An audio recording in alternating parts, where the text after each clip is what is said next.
歡迎收聽彩天電視台字裏行間，我係主持人黃雅希，今日同另一位主持人林偉森帶大家一齊走入香港文學傳奇西西嘅欽天監。呢位本名張賢嘅作家，1937年生於上海，12歲遷居香港，筆名西西係象形字，就好似一個着裙嘅女仔喺度跳格仔咁。冇錯啊，坊間都有話西西左手寫文學，右手車步紅。除咗擅長寫文嘅佢，仲好咧正公仔添。而欽天監就正係佢以80歲高齡，用5年時間磨出嘅呢本星宿巨著。佢仲講過，當世界太多悲劇，我就要寫得開心啲。所以咧，欽天監明明講康熙朝廷嘅鬥爭，佢都好似寫到中西文明交融嘅感覺，以情為經，科史為緯，寫出一段傳奇，實在令我好佩服啊！最篤中我心嘅係周日雲同容兒嗰段情節，記得喺醫院初遇嗰幕，容兒問你做乜眼金金咁望住我，阿雲答：我見風吹就你條髮絲飄着我個心。呢一段奠定咗佢哋愛情嘅基調，隨後喺時光中如同亂芽咁綻放。冇錯啊，除咗有婚前嘅浪漫，亦都有婚後成為彼此靈魂知己嘅生活。深夜容兒補衫陪讀，阿雲睇星睇到眼朦，佢遞茶話：阿雲啊，夜啦，唞下啦。阿雲冧爆咁覆佢，有你喺度，我唔攰喎。呢段對話唔單止展現咗夫妻之間嘅相濡以沫，更加係愛情作為生命交響嘅心意。呢份愛情如同一首悠揚嘅頌歌，歌頌住互相扶持嘅深情厚誼，讚美住彼此成就嘅無私奉獻。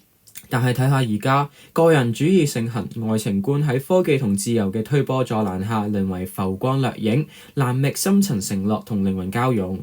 當今男女多只為肉體嘅慾望或物質嘅享受，咁樣睇落，阿雲同容兒嘅愛情就好似一面清鏡，提醒住我哋真正嘅愛情係超越功利㗎，喺個人自由同共同願景間揾翻我哋嘅和諧，成為彼此成長嘅沃土。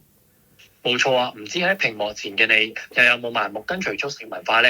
阿雲除咗有容兒咁嘅好老婆外，仲有一個好幫手一齊推動歷法改革，而佢就係南華仁。你睇班太監點嘲諷南華仁啲西洋義氣，我係萬二垃圾啊！此等邪氣，豈怎能勝過我大清之傳統歷法？點知最後佢哋用實證 K.O. 晒啲黑粉，看戲都拍板夾身啊！睇嚟成功係要經歷磨練同堅韌，先可以綻放光芒㗎。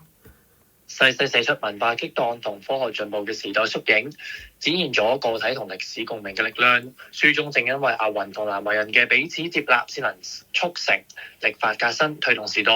若有與世俗，文明又點有進展？佢哋嘅故事話俾我哋聽，只有企喺對方嘅立場同觀點，先至可以成功。到最後，阿雲嘅故事唔單止係個人奮鬥嘅縮影，更加係歷史記載同時代變遷嘅注腳。佢入欽天監，除咗係繼承父業，更加係以科學夢想推動歷史前進。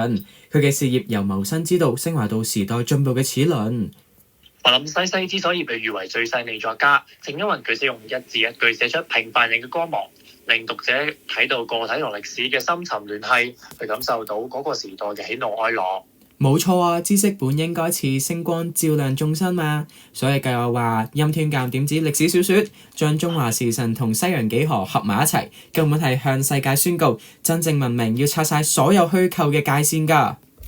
最後贈大家書中神句：我哋抬頭望天，天冇個界價，滿天星斗叫星宿，唔係叫星族。冇錯，西西話俾我哋知，包容先係人類對宇宙最型嘅致敬。喺全球化時代，包容始終係文明嘅基石。大家試諗下，當今國際科研帶嚟嘅突破合作，如今推動住科技急速發展，正正係以呢種精神喺21世紀延續落去。今集差唔多啦，如果鍾意條片，記得訂閱我哋嘅頻道啊！拜拜。